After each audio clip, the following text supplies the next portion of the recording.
Assalamualaikum warahmatullahi wabarakatuh. Saya Foli Abdullah dari kelas 11 MIPA 3. Sini saya akan mempresentasikan PowerPoint tentang Perang Aceh.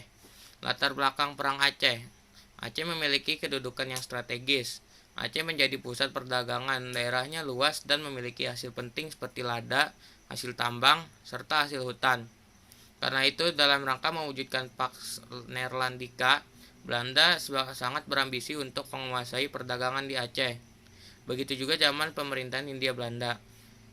Namun di sisi lain, orang-orang Aceh dan para sultan yang pernah berkuasa tetap ingin mempertahankan kedaulatan Aceh.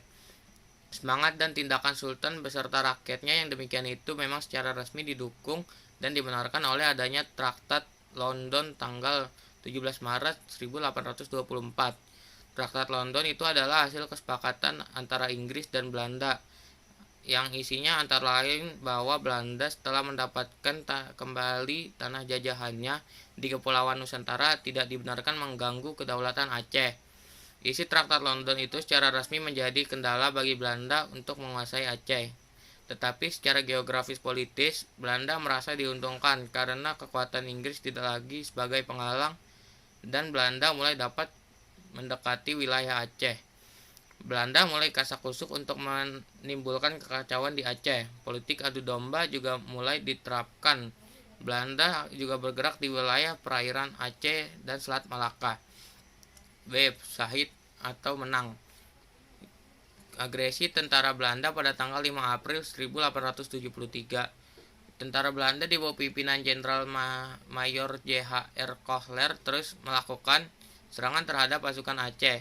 Pasukan Aceh terdiri atas para ulama dan rakyat terus mendapat gempuran dari pasukan Belanda.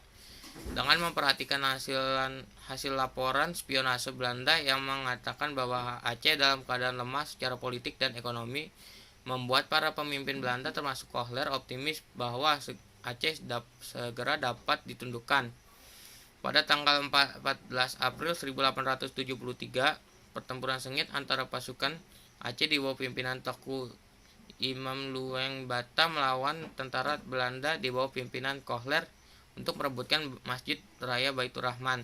Dalam pertempuran memperebutkan Masjid Raya Baitur Rahman ini, pasukan Aceh berhasil membunuh Kohler. Terbunuhnya Kohler membuat pasukan Belanda ditarik mundur ke pantai. Dengan demikian gagallah serangan tentara Belanda yang pertama. Ini membuktikan bahwa tidak mudah menundukkan Aceh, karena kekuatan para pejuang Aceh tidak semata-mata terletak pada kekuatan pasukannya, tetapi juga karena hakikat kehidupan yang didasarkan pada nilai-nilai agama dan sosial budaya yang sesuai dengan ajaran Al-Quran. Doktrin para pejuang Aceh dalam melawan Belanda hanya ada dua pilihan, yaitu syahid atau menang. Perang Sabil. Tahun 1884 merupakan tahun yang sangat penting, karena Muhammad Daud Shah telah dewasa, maka secara resmi dinobatkan sebagai Sultan dengan gelar Sultan Alauddin Muhammad Daud Shah, bertempat di Masjid Indrapuri. Pada waktu upacara penobatan ini, para pemimpin Aceh seperti Tuanku Hasim, Panglima Polim Tengku Cikditiro memproklamasikan ikrar Perang Sabil. Perang Sabil merupakan perang melawan Belanda atau kafir Belanda, perang suci untuk membela agama, perang untuk mempertahankan tanah air, perang jihad untuk melawan kezaliman di muka bumi. Dengan digelorakan Perang Sabil, perlawanan rakyat Aceh semakin meluas, apalagi dengan seruan Sultan Muhammad Daud Shah yang menyerukan gerakan amal untuk membiayai perang dalam menambah semangat para pejuang Aceh. Cikditiro mengobarkan perlawanan di Sigli dan Pidi. Di Aceh bagian barat tampil Teku Umar beserta istrinya Cut Nyadin. Pertempuran sengit di Meulaboh, beberapa pos pertahanan di Belanda berhasil direbut oleh pasukan Teku Umar. Pasukan Aceh dengan semangat jihadnya telah menambah kekuatan untuk melawan Belanda. Belanda mulai kewalahan di berbagai medan pertempuran. Belanda mulai menerapkan strategi baru yang dikenal dengan konsentrasi stelsel atau stelsel konsentrasi. Pada tahun 1891, Tengku Cikditiro meninggal.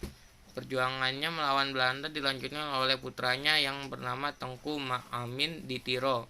Kemudian tahun 1893, Teku Umar menyerah kepada Belanda. Teku Umar kemudian dijadikan panglima tentara Belanda dan diberi gelar Teku Johan. Pada 29 Maret 1896, Teku Umar dengan pasukannya berbalik dan kembali melawan Belanda. Peristiwa ini dikenal dengan Hetverat van Teku Umar atau pengkhianatan Teku Umar. Teku Umar berhasil menyerang pos-pos Belanda yang ditemui. Sementara itu di pesisir utara dan timur Aceh juga masih banyak para ulama dan pemimpin adat yang terus melakukan perlawanan. Tokoh perlawanan tersebut diantaranya Teku Ben Pirak, ayahnya Cut Nyamutia, Teku Cik Tinong, suaminya Cut Nyamutia. Setelah ayah dan suaminya gugur, Cut Nyamutia melanjutkan perang melawan kekejaman Belanda. Cut Nyamutia sesuai dengan pesan suaminya Teku Cik Tinong, sebelum ditembak mati oleh Belanda disarankan untuk menikah dengan Pang Nanggru. Pada tanggal 26 September 1910 terjadi pertempuran sengit di Payacicem. Pang Nanggru tewas dan Cut Nyamutia berhasil meloloskan diri bersama putranya Raja Sabil. Cut Nyamutia terus memimpin perlawanan, tetapi akhirnya Cut Nyamutia dapat didesak dan gugur setelah beberapa peluru menembus kaki dan tubuhnya. Ulama yang lain seperti Tengku di barat bersama istrinya Cut Po Fatimah masih melanjutkan perlawanan, tapi suami istri itu akhirnya gugur ditembak oleh keganasan peluru Belanda pada tahun 1912. Demikian perang Sabil yang digelorakan rakyat Aceh secara massal baru berakhir pada tahun 1912. Tetapi sebenarnya masih ada gerakan-gerakan perlawanan lokal yang berskala kecil yang terjadi, bahkan dikatakan perang-perang kecil berlangsung sampai tahun 1942. Sekian presentasi dari saya. Bila ada kesalahan kata mohon dimaafkan. Wassalamualaikum warahmatullahi wabarakatuh.